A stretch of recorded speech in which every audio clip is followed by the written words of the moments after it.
Good afternoon. Hi, Kendall. Hi. So today is the 20th of June. It is a little bit over 5:30 in the afternoon here in Germany.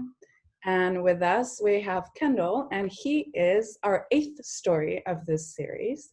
So, Kendall, please tell us a little bit about yourself, who you are, where you come from, obviously, so the audience can know what country we're talking about. My name is Kendal Burton. I'm from the tiny island of Saint Lucia. Not sure how many people may have heard of it. We've often been referred to as a tiny speck on the map. Um, we're a, part of a chain of islands, an archipelago between Florida and in the north and Guyana in South America.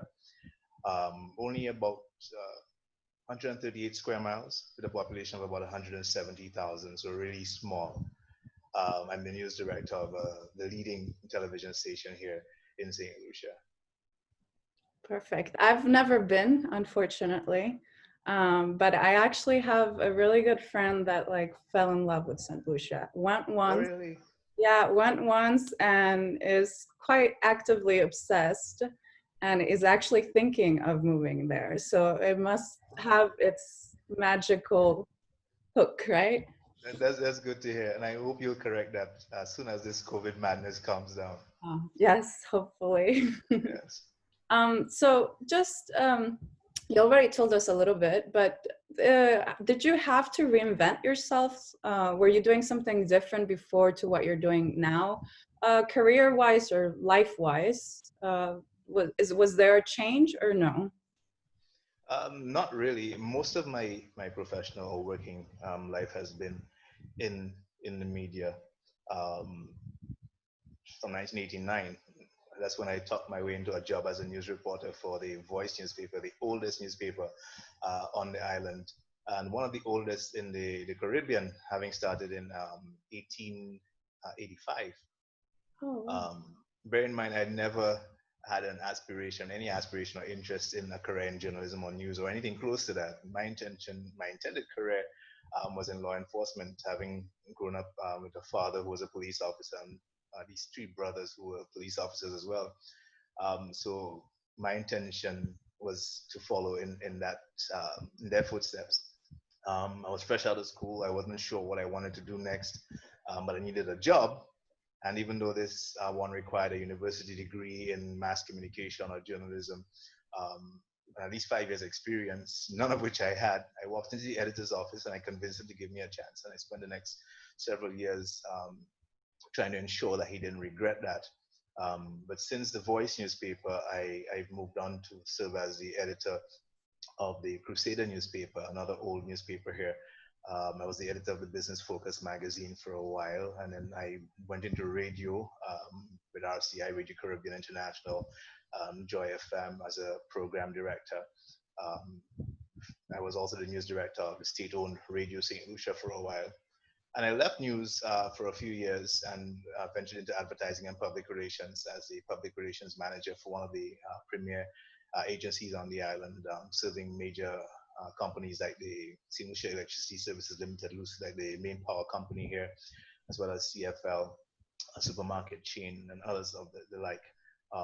Before I returned to news as the news director of DBS Television, the number one station on the island for at least the last 16 years, according to the annual media survey. Um, as far as reinventing myself, definitely throughout my career, change has been the only real constant, and not just change, but growth.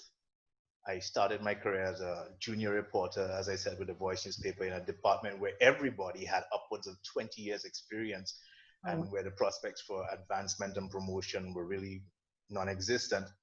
Um, to heading several news departments since, and over the years across media, radio, print, television. So I've had to wear many hats, and to a certain extent, I continue to do that. The difference is as you learn to focus not so much on growing yourself exclusively, but as you become a leader, you also try to help others around you to grow as well. And you would know by the very nature of this job that every day presents an opportunity for you to learn something new. Um, but beyond that, you have also the opportunity to learn about yourself. And life is constantly changing, it's evolving, and you can't remain static. You have to adapt, you have to change to survive and to remain relevant. And your goals constantly have to evolve as well, constantly have to be adjusted and changed along with your perspective as a matter of necessity. So you never really learn to be comfortable. You always learn to push yourself, push your limits, and that requires always and constantly reinventing certain aspects or dimensions of your personality as well, I think. And well, I'm assuming that because of this way of thinking and your way of being, it has been a positive with the pandemic, right? Whether or not Definitely. there has been a lot of change, at least you could be, or you were steady, did not have to panic or did not panic, Mm. um, which we have seen a lot. Also, news outlets doing, right? From the very beginning, saying one thing and then changing. At least here in Europe, we have seen that they have, let's say, helped the confusion in communicating the different situations at the beginning, right? I don't know how was it in Saint Lucia? Uh, as much as this pandemic, although it wasn't a pandemic then in December of last year, um, evolved over several months, I think all of us, including our governments and the individual citizens, took it for granted. Perhaps I've heard somebody refer to it as pandemic exhaustion because we've had so many pandemics over the last several decades. We took it for granted, that this one would go away as well. And it wasn't until March when we had our first case, that people really, I think, really hit home, and that's when the panic ensued. Mm. And before we go, because as one of the questions I will ask in a little bit focuses on what your government did, Mhm. what measures. But before we focus on the past, I'd like to know a little bit more about the present. So can you just tell me what is it that you and the people in Saint Lucia are currently focused on? What is the news? What is the hot topic? What is the thing that everybody is concerned about or talking about currently in these last few days? Yeah, well, I like every other country. St. Lucia is no exception. The hot topic is the coronavirus and the SARS-CoV-2. So far, we've had 19 confirmed cases. It doesn't seem like a lot, but remember, this is a small island of 170,000 people. 19 confirmed cases, 18 of whom have fully recovered and been discharged from medical care. At least one person remains in care. Um, Over the last several weeks, there's been a phased reopening of the economic sectors, starting with the construction sector and other low risk industries, and gradually expanding the number of businesses which were allowed to open their doors. But of course, with strict adherence to the instituted protocols like social distancing, the wearing of masks, and that sort of thing. Um, we've had schools open to a degree. We've only had the grade 6 and 5th form students who are preparing for examinations, the common entrance examinations, which will promote the 6th graders to what is the equivalent of high school or secondary school, and the 5th formers who are already in high school getting ready for university and college to complete their exams. So we've had those students return to school, but the other schools remain closed from kindergarten up. Um, and most of the classes, like a lot of the other countries, are being conducted online. Um, that has come with its own issues. A lot of it's centering around accessibility to internet. Um, but because of the success that this experiment with the 6th graders and the 5th formers have had, the Ministry of Education is now considering opening schools across the island by September, of course. that is based on receiving the blessings of the chief medical officer. Okay, so you're like you said, every country, obviously it's the pandemic, but the topic of the pandemic for St. Lucia right now is how it's handling the opening of the schools and so on. Okay. Yeah, and we also opened the borders, at least the airports. The cruise ports remain closed, but the airports were opened on the 4th of June. Um, and we've not seen a mad rush, people to get into the country for a number of reasons, because other countries obviously still have, to some extent, restrictions of their own. Um, but we've opened up to the US, which is our main tourism source market. Oh, you have. And one of the challenges that Saint Lucia, along with a lot of the other islands in the Caribbean, face is that some of the protocols that were put in place, for example, there's a requirement for all travelers to present a negative COVID-19 test at least 48 hours before travel. And some of the airlines and passengers have an issue with that. So now we've had the Saint Lucia Hotel and Hospitality Association, Tourism and Hospitality Association, together with the government, have been in dialogue about possibly changing those requirements to allow flights back in, because you may not be aware, but we are a largely tourism dependent economy. And since this pandemic hit, all of the hotels have been shut down. And that means a lot of people, at least 20 something percent of our working population are now out of work as a result. And you can imagine the economic impact that it's having on a small island like this. In addition to opening the ports to tourists, opening the airports has also allowed us to repatriate a number of St. Lucians who were stuck overseas, whether on vacation or studying, because of when the pandemic hit. So we've been able to get so far at least 800 of these St. Lucians who were stuck overseas back home. A lot of them were cruise line employees.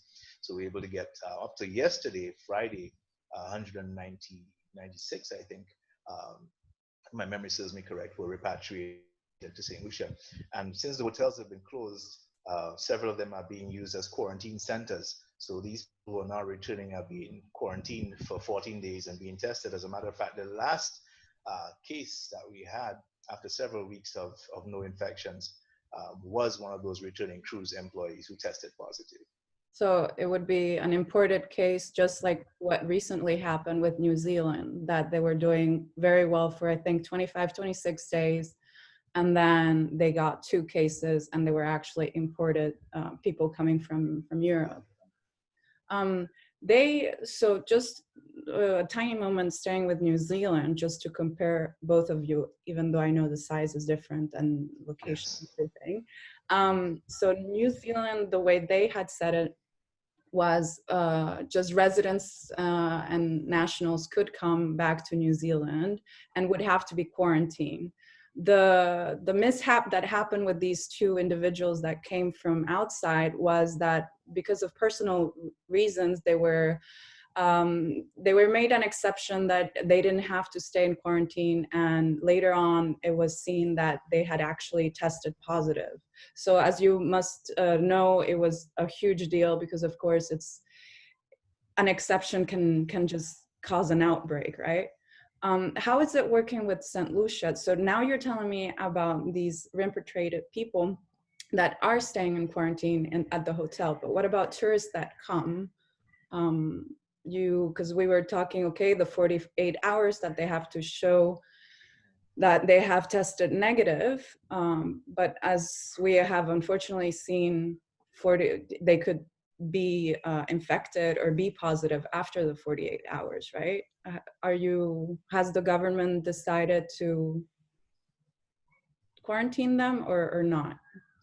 I assume not. But again, that is among the list of protocols that have been put in place. And remember, we only opened up on June the 4th. So far, as I said, there's not been a mad rush to get in because people are not in favor of the requirements.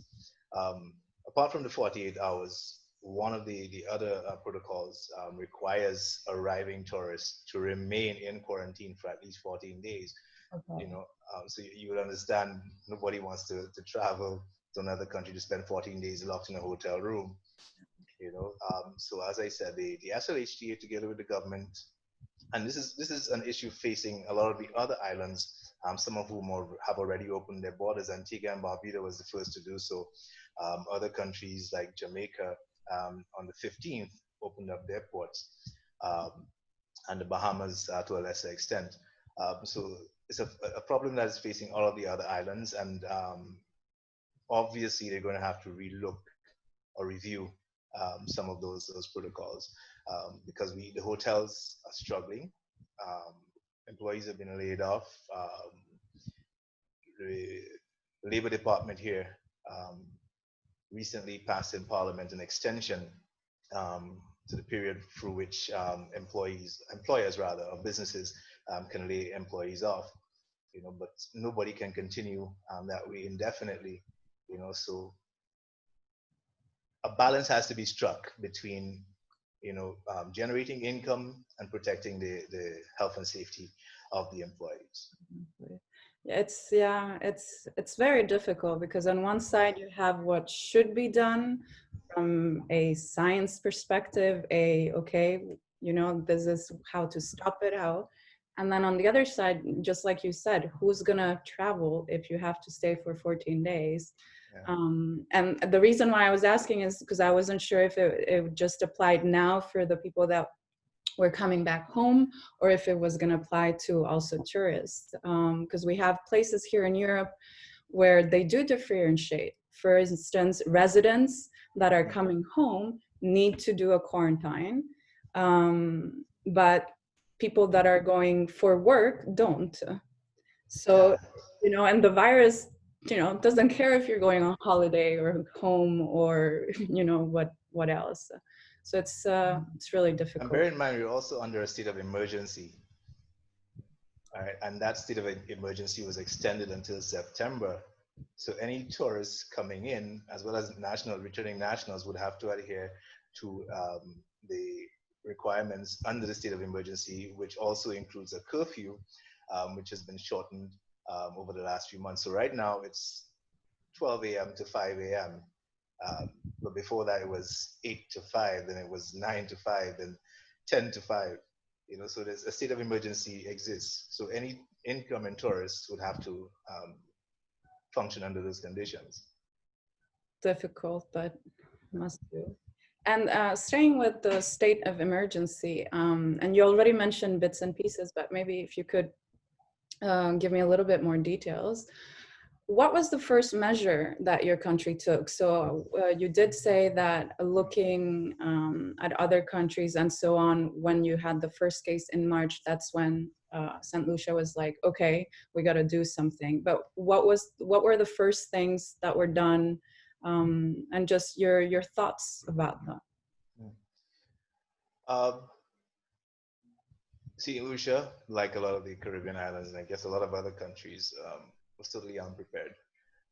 So a lot of the response that we had was based on what was happening outside, what other countries were doing, what the WHO was advising, what on a regional level, what the Caribbean Public Health Agency was advising. So we had the first case on March 13th, which was a 63-year-old woman with a travel history to the United Kingdom. The day after, the 14th, we had a second case. I think this one was a British pilot with British Airways. Both of those were repatriated. And because our first two cases were imported, the immediate reaction was to shut the ports down. That was done on March 20th. March 20th, they implemented social distancing. The Prime Minister announced that the social distancing would be implemented. All non-essential businesses and commercial activity were shut down completely up until April 5th. They also imposed the curfew, which I told you about, 11 p.m. to 5 a.m. in the first instance.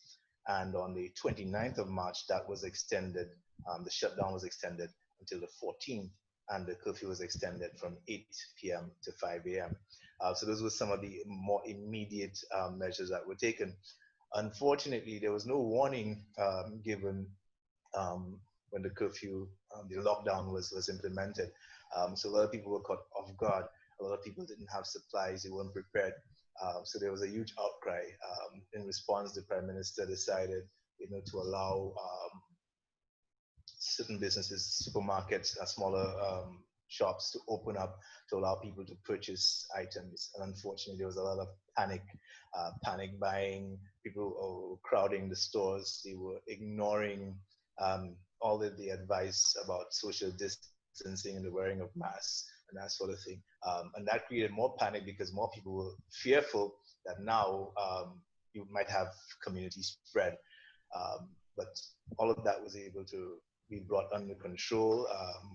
I think one of the good things that happened was that the Prime Minister sort of took a back seat because there was a lot of misinformation being circulated and things began to take a very political tone because this is also election season. The government has been in office for 4 years. There's one more year left within which elections have to be called. So you can imagine the twist that put to everything else that was going on. So he took a back seat, and the CMO, the chief medical officer, became the face of the coronavirus pandemic, for lack of a better phrase. And I think people trusted her more than they did the politicians, and for that reason, I think we were able to get things back to normalcy. Well, normalcy might not be the right word, but we were able to get people to calm down a lot sooner, a lot quicker, had we not gone that way. Okay, I mean, it's really one thing that I've noticed since the very beginning of these series that I just started. It really is, it's an irony that of this pandemic that it has shown us that it really doesn't matter where you come from, what country you are in, how big or how small, how much more economically sound you are or not.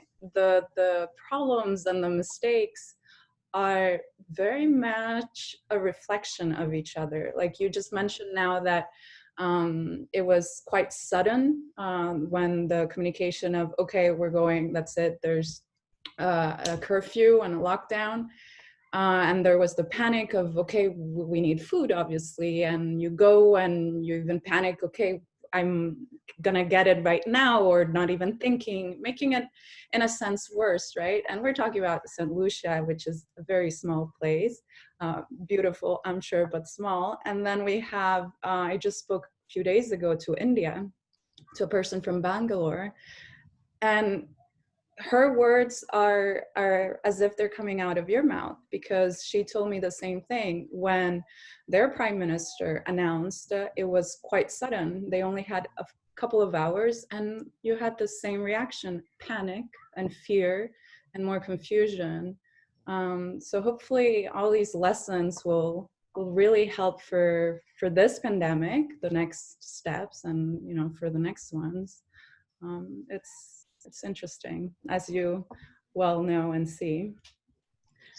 But okay, so now knowing that these first measures that your government did and so on, and obviously what you have seen that was happening around the world, I would like to know, is there a moment or a story or something specific that happened to you that made you realize that this pandemic, the situation was much more serious than what you had thought, or what was being said around you? Or was it just, gradual? I think the first hint of panic or concern on my part was in January. That's when the World Health Organization declared it a worldwide emergency. Because then you knew, okay, things are getting serious, and you know what the next step is, declaration of a pandemic. Around the same time in January, the US got their first case.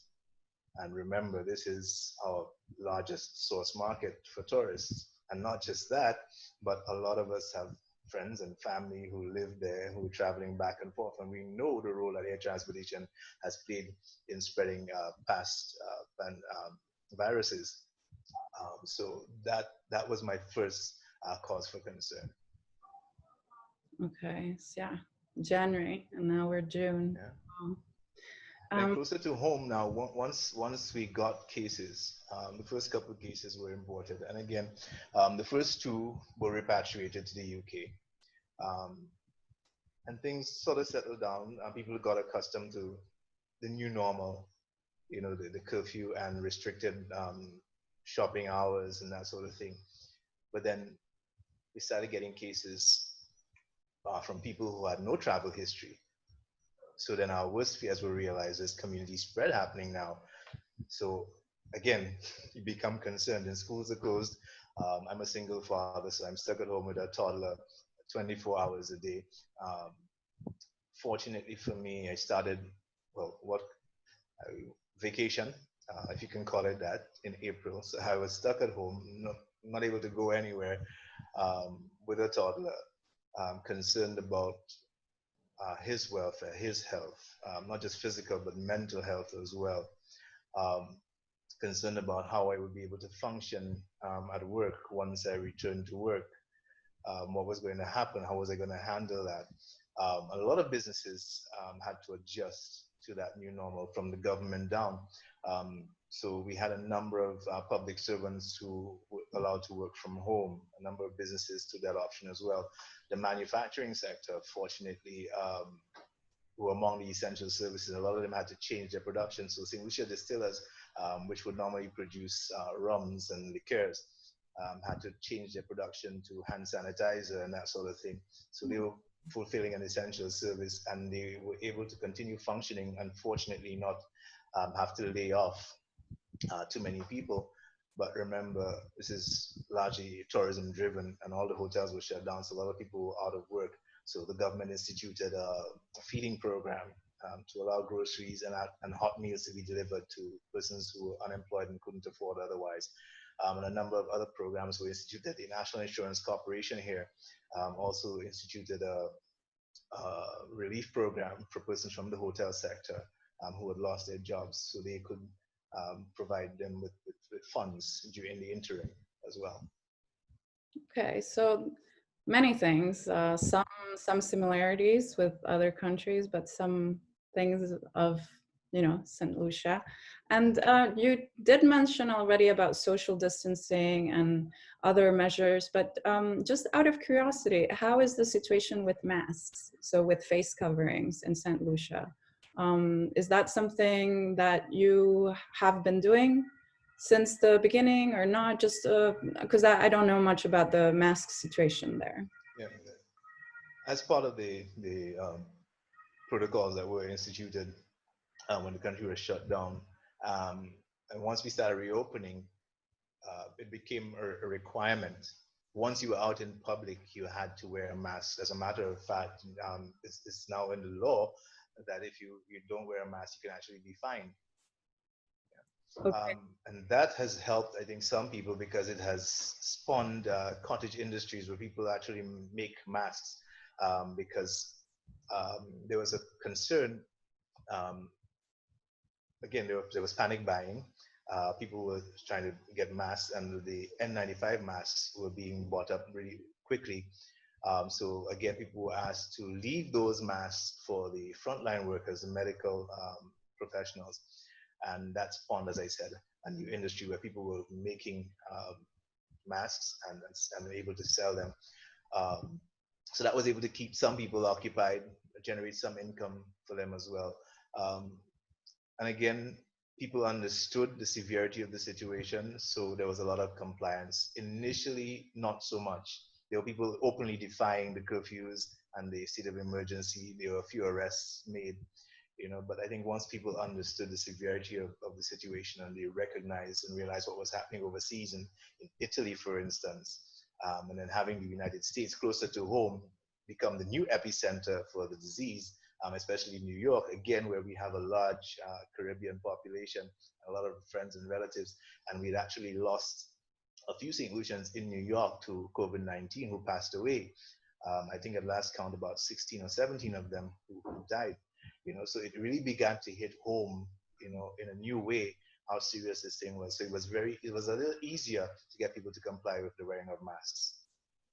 Well, then that was very fortunate for Saint Lucia to be able to have so many people quite fast be able to understand the severity of the pandemic, because unfortunately, as you well know, we still have some places, some cities, some countries around the world that because of one reason or another Mm. still don't get it. And yeah, it causes more harm, obviously. So in that sense, you are fortunate. Um, so now just moving away from um, the measures and that the country took or didn't take and so on, I'd like to know more about what your feelings, what your thoughts are. So tell me, what are your hopes? So what are your concerns? Um, Looking at the situation right now in St. Lucia, what is it that you think is going to happen in the next few days, in the next few weeks? What do you hope will happen or you don't want to happen? Just tell me your predictions, let's say. Yeah. Um, I think we've been in a good place for the last month or so. We've not had cases. A lot of the fear that we had about community spread have been allayed. But now that we are repatriating St. Lucians, now that we have opened our borders to tourists again, um, that concern and that fear that is very real again because again, as I said, people are not willing to take the tests before they get here. The airlines are not willing to pay for the tests. Um, so you're opening yourself up to risk all over again. But again, people need to work, they need to eat. So that balance has to be struck. My concern is that we may be doing it too soon, um, and that we may see a lot more infections, not just here but across the region. And again, there's also inter-regional travel. It's not just international tourists coming; there are regional tourists again. And the Caribbean is a very close-knit, for lack of a better word, family because all of us are some way related to each other. You know, um, so that's my biggest fear. Um, Mass infections, community spread. We've already opened schools and we're considering opening all of the schools come September. Some of the other islands are ahead of us. Barbados, for instance, has opened its nurseries and preschools.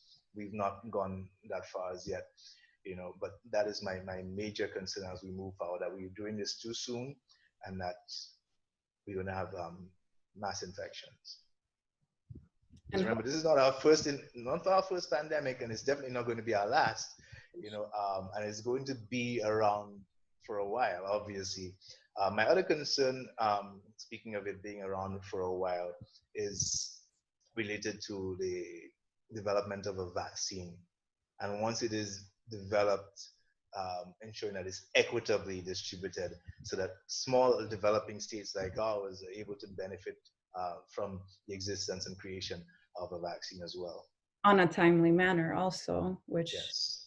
is it's funny because this is one little part of the whole vaccine discussion that is very often missed. A lot of people focus on when it will be created and available, and few think, okay, then it has to be distributed whole world. And how do you choose? Is it the worst affected areas? Is it the ones that, put more money? Is it the bigger, the smaller? And all those things obviously make it even more complicated than it already is, right?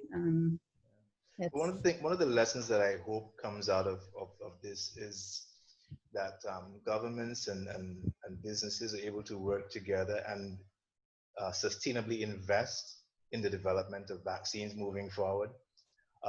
Because this was predicted. It was predicted, but we were still caught with our pants down, and everybody was, scrambling, to catch up. So I'm hoping, as I said, this is not going to be our last pandemic. So I'm hoping that the lessons that we've learned from this one moving forward will put us in a better position in the future. for the next one. And as you said, for this one, because it's going to be a while before we can, Definitely. right?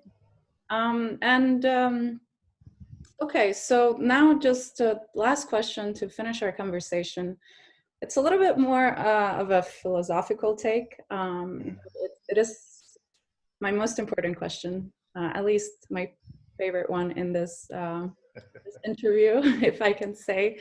And what I'd like to know is if you could speak, if you could give a message to the Kendal in 14 days.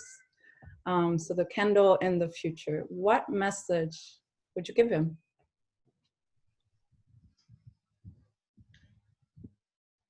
Stay calm, stay focused, and stay optimistic. Short and sweet. Thank you very much, Kendal. It has been a pleasure talking to you and learning so much about Saint Lucia. And well, we'll see each other in 14 days. And thank you very much for allowing me to be part of this exercise. And definitely, I hope we'll not just see you in 14 days, but I hope we'll see you in St. Lucia eventually. Oh, I so hope so too. But first, in 14 days, and let's see what the future brings us. Thank you very much, Kendal. Definitely. Thank you very much. Bye bye. Have a good weekend.